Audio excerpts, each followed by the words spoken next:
শাপলা চত্বরের মোহনায় বাংলাদেশের ইতিহাসে সর্ববৃহৎ গণজমায়েত হয় সেদিন। এরপর রাত ঘনিয়ে আসে, রাতের নিস্তব্ধতায়, রাতের অন্ধকারকে সকল রাষ্ট্রীয় খরচে জ্বালানো সড়ক প্রদীপগুলোকে নিভিয়ে দিয়ে, সকল মিডিয়াকে ব্ল্যাক আউট করে দিয়ে, মিডিয়ার কণ্ঠগুলোকে স্তব্ধ করে দিয়ে, সকল ক্যামেরাগুলোকে সেখান থেকে সরিয়ে দিয়ে গর্জে উঠে ঘাতকের বুলেট।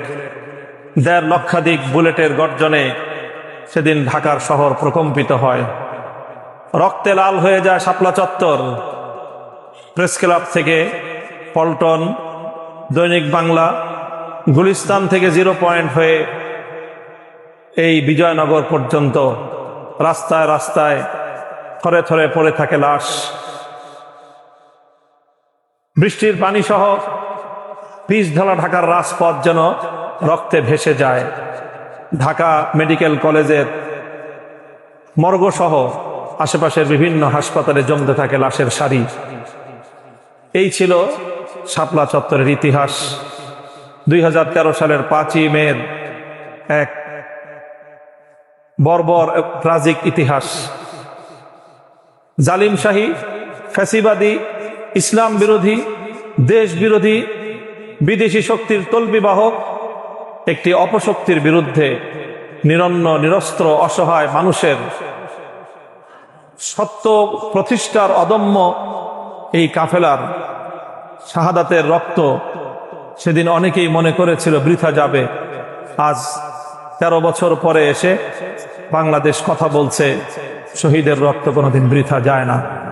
সত্যের জন্য যারা জীবন দেয় তারা কোনোদিন মরে না, বরং যারা সত্যের বিপক্ষে দাঁড়ায় তারাই ইতিহাসের আস্থা করে নিক্ষিপ্ত হয়। প্রিয় উপস্থিতি, আমরা ইতিহাস থেকে জানতে পাই, বুঝতে পাই যে কোনো রাজনৈতিক বিপ্লবের জন্যে, যে কোনো রাজনৈতিক পট পরিবর্তনের জন্যে এবং যে কোনো রাজনৈতিক আন্দোলন, সংগ্রাম এবং ইতিহাসের জন্যে বুনিয়াদ এবং ভিত হিসেবে কাজ করে একটি সাংস্কৃতিক জাগরণ। আমরা দেখি ৭১-এর যে মহান মুক্তিযুদ্ধ, এটি একটি রাজনৈতিক লড়াই ছিল, স্বাধীনতার যুদ্ধ ছিল, কিন্তু তার সাংস্কৃতিক বুনিয়াদ প্রতিষ্ঠিত হয়েছিল ৫২ ভাষা আন্দোলনের মধ্য দিয়ে।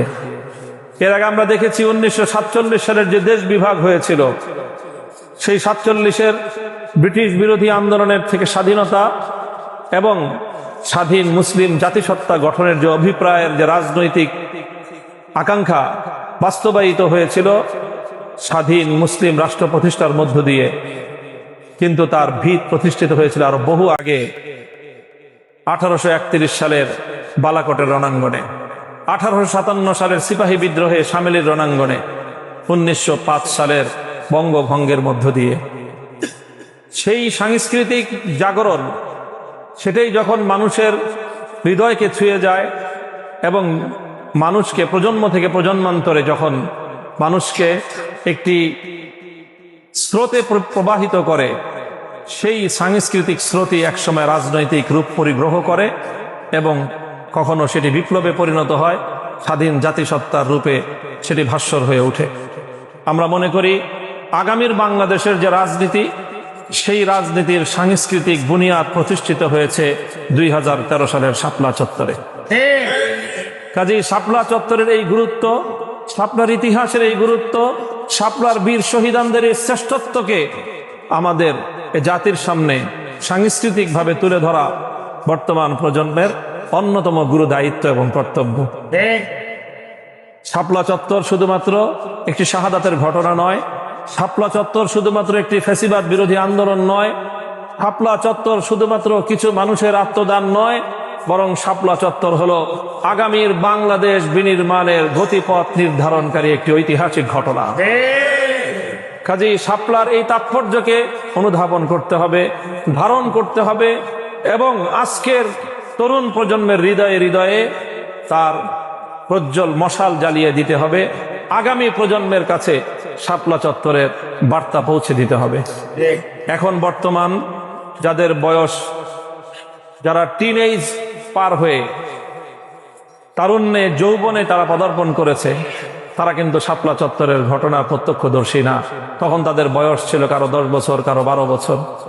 আজ তারা 12 বছরের কিশোর, আজ 25 বছরের টকবগে যুবক।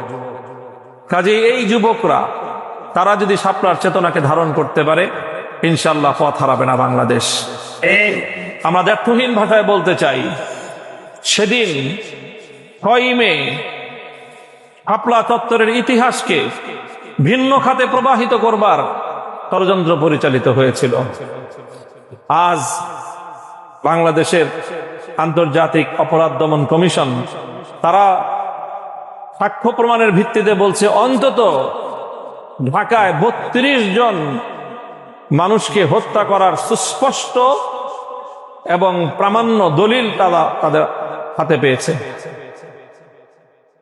যেই শহরে এই প্রেস ক্লাব থেকে শাপলা চত্বর এবং গোলাপ শাহ মাজার থেকে বিজয়নগর, এতটুকু অঞ্চলের মধ্যে 2 থেকে 3 ঘন্টার ব্যবধানে অথবা সর্বোচ্চ 10 থেকে 12 ঘন্টার ব্যবধানে 32টি তাজা প্রাণ ঝরে পড়ে।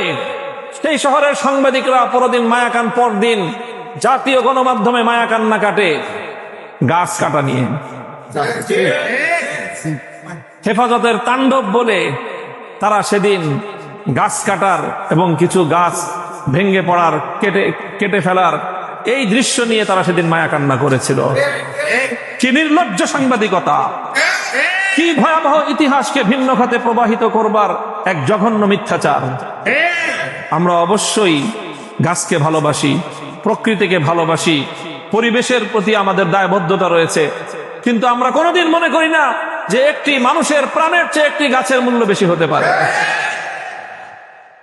এগুলো ছিল পরিকল্পিত ষড়যন্ত্র এবং এগুলো ছিল চিন্তাশীল বুদ্ধিজীবীদের বাংলাদেশকে বিপদগামী করার ষড়যন্ত্র। তারা সেদিন শাপলা চত্বরের এই গণহত্যাকে ধামাচাপা দেওয়ার চেষ্টা করেছিল। সেই সকল মিডিয়া কর্মীরা এই শাপলার গণহত্যার অন্যতম খলনায়ক। তাদেরকেও আজকে আসামির কাঠগড়ায় দাঁড় করিয়ে জবাবদিহিতা চাওয়া উচিত। তোমরা কেন সেদিন ফ্যাসিবাদী শেখ হাসিনার হত্যাকাণ্ডকে ধামাচাপা দেওয়ার জন্য এই নাটক সাজিয়েছিলে? পত্রিকায় বড় বড় হেডিং কেন করেছিলে?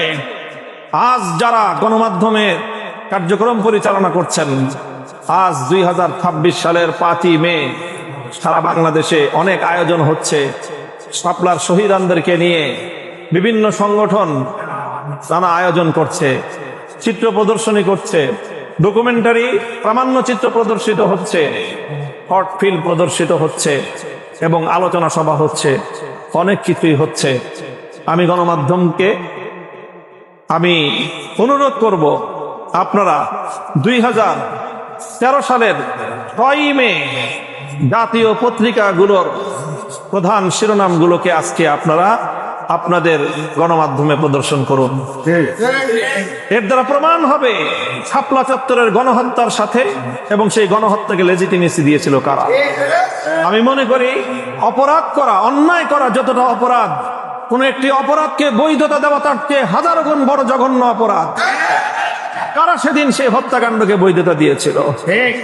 তারা আবারও নতুন বাংলাদেশে আবারও নতুন অন্যায়কারীদেরকে, আবার নতুন অপরাধীদেরকে, আবার নতুন স্বৈরতন্ত্রকে আবারও তারা বৈধতা দিবে।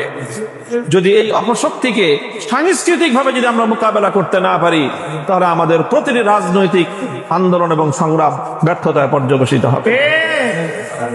প্রিয় সহকর্মী ভাইয়েরা আমার এবং আপনার শহীদ পরিবারের অনেক ভাই বোনেরা এখানে উপস্থিত রয়েছেন, মায়েরা উপস্থিত রয়েছেন, আমার বোনেরা উপস্থিত রয়েছেন। আমি এই জাতির পক্ষ থেকে, এই প্রজন্মের পক্ষ থেকে আপনাদেরকে সর্বোচ্চ সশ্রদ্ধ স্যালুট জানাই, সালাম জানাই যে আপনারা আপনজন হারিয়েছেন, কিন্তু আপনাদের আপনজনেরা তারা তাদের নিজেদের অবিনশ্বর এই প্রাণ বিসর্জনের মধ্য দিয়ে বাংলাদেশকে তারা বিচ্যুতির হাত থেকে রক্ষা করেছে, তারা এই জাতিকে পতনের হাত থেকে রক্ষা করেছে। কাজেই ফাতুবা লাকুম, আমি আপনাদেরকে সুসংবাদ দেই যে আপনাদের সন্তান, আপনাদের ভাই মারা যায়নি, বরং তারা এই জাতির শ্রেষ্ঠ সন্তান হিসেবে অমরত্ব লাভ করেছে। শাপলা চত্বরের যারা শাহাদাত বরণ করেছেন অনেকেরই পরিচয় উদ্ঘাটন করা গিয়েছে, তাদের কবরগুলো শনাক্ত করা গিয়েছে, তাদের শাহাদাতের ইতিহাস প্রামাণ্যভাবে তুলে আনা গিয়েছে, সাক্ষ্য সুবুত সহ সেগুলোকে ইতিহাসের পাতায় স্থান করে দেয়া গিয়েছে। তবে দুর্ভাগ্য আমাদের যে এখনো আমাদের জানার বাইরে, আমাদের তথ্যের বাইরে, আমাদের কাছে সংরক্ষিত ডকুমেন্টস এবং দলিলাদির বাইরে অনেক শহীদ রয়ে গিয়েছেন। এখনো পর্যন্ত আমরা যাদের তথ্য উদ্ঘাটন করতে পারিনি। রাষ্ট্র তার সকল শক্তি দিয়ে চেষ্টা করেছিল শাপলার শহীদানদের ইতিহাসকে, তাদের প্রমাণাদিগুলোকে মুছে ফেলতে, এবং তারা সবভাবে সেই প্রমাণ মুছে ফেলার সমস্ত কার্যক্রম পরিচালনা করেছে। হেফাজতে ইসলাম বাংলাদেশ 2013 সালের 6 মে পরবর্তী সময় থেকেই এই শাপলার শহীদ পরিবার শহীদদের তাদের প্রমাণ, তাদের পরিচয় শনাক্ত করার জন্য নানাভাবে কাজ করেছে। অনেকগুলো মানবাধিকার সংগঠন তারা কাজ করেছে, অনেক মিডিয়া এজন্য কাজ করেছে, অনেক রাজনৈতিক সংগঠনও কাজ করেছে। এই সবগুলো এক মোহনায় এসে মিলিত হয়েছে। সর্বশেষ আমরা শাপলা স্মৃতি সংসদের পক্ষ থেকে এই সকল হেফাজতের যে সকল শহীদানদের প্রামাণ্য তথ্য আমরা সংগ্রহ করতে পেরেছি, তাদের সকল পরিচয় এবং তাদের যাবতীয় ডকুমেন্টস সহ শহীদনামা নামে জাতির সামনে আমরা হেফাজতের শাপলা চত্বরের 2013 সালের 5 এবং 6 মে বীর শহীদানদের পরিচয় জাতির সামনে আমরা উত্থাপন করে